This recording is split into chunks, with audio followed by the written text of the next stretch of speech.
అందరికీ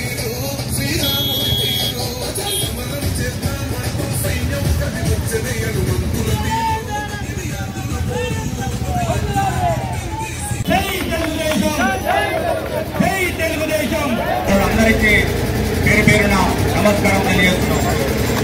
ఈరోజు ఈ పండుగ వాతావరణం ఏంటంటే మనకు తెలుగుదేశం పార్టీ స్థాపించి 23 సంవత్సరాలు పూర్తి చేసిన సందర్భంలో ఈ యొక్క కార్యక్రమాన్ని మనం జరుపుకుంటున్నాం. ఎప్పుడైతే 1982 మార్చి 20న ఈ పార్టీ ఆవిర్భావం చేసినప్పటికీ 9 నెలల్లోనే అధికారంలో రావడం ఓన్లీ ఒక తెలుగుదేశం పార్టీకి సాధ్యమైందని ఈ సభాముఖంగా తెలియజేయడం. మరి మనకు గత 20 సంవత్సరాల నుంచి ఇక్కడ తెలుగుదేశం పార్టీ అధికారం లేకున్నా కూడా మనకు ఒక శాసనసభలో ఒక ఎమ్మెల్యే కూడా లేకుండా ఇక్కడ కార్యకర్తలు తెలుగుదేశం పార్టీ అభిమానులు పెద్ద ఎత్తున ఉన్నారంటే ఇది మన తెలుగుదేశం బలం. కొంతమంది అవకాశాలు పేలుతారు. తెలుగుదేశం పార్టీ ఎక్కడుంది ఏముందన్నది తెలుగుదేశం పార్టీ ఎక్కడ ఉందంటే ఇక్కడే ఉన్నది, ప్రతి ఒక్క పేదల గుండెలో ఉన్నదని కూడా ఈ సభాముఖంగా తెలియజేస్తుంది. అంటే 43 సంవత్సరాల క్రితమే ఆ రోజు అన్నగారు ఈ యొక్క పథకాలను ప్రవేశపెట్టి ఈరోజు తెలుగుదేశం పార్టీ ప్రతి ఒక్కరికి రాజకీయంగా కానీ ఆర్థికంగా కానీ అన్ని విధాల డెవలప్మెంట్ విషయాల్లో కూడా ఆ రోజు అన్నగారు సూచించండి.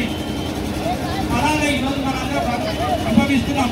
ముఖ్యంగా నేను ఒక్కడే చెప్పదలుచుకున్నాను, అధికారంలో లేకున్నా తెలుగుదేశం పార్టీ ప్రతి గ్రామాల్లో, ప్రతి నాయకుల గుండెల్లో, ప్రతి పేదవారి గుండెల్లో చిరస్థాయిగా ఉందంటే ఏకైక ప్రాంతీయ పార్టీ ఈ భారతదేశంలో ఉందంటే ఒక తెలుగుదేశం పార్టీ అని చెప్పి గర్వంగా చెప్పగలుగుతున్నారు.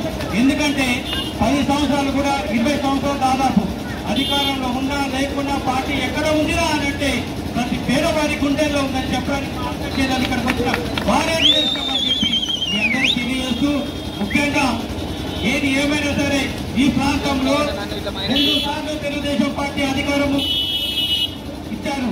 ఆ 2 సార్లు కూడా ఈ ప్రాంతం అభివృద్ధి అన్ని విధాలుగా అభివృద్ధి చేసిన ఘనత ఆనాడు తెలుగుదేశం పార్టీలో పనిచేసినటువంటి ఎమ్మెల్యేలు ఎవరయ్యా అంటే చిత్తశుద్ధితో పనిచేసినటువంటి వాళ్ళు తెలుగుదేశం పార్టీ నాయకులు అని చెప్పి మేమందరం సౌకర్యంగా చెప్పడానికి ఇది ఒక నిదర్శనం అని చెప్పి మీ అందరూ తెలియజేస్తున్నాను.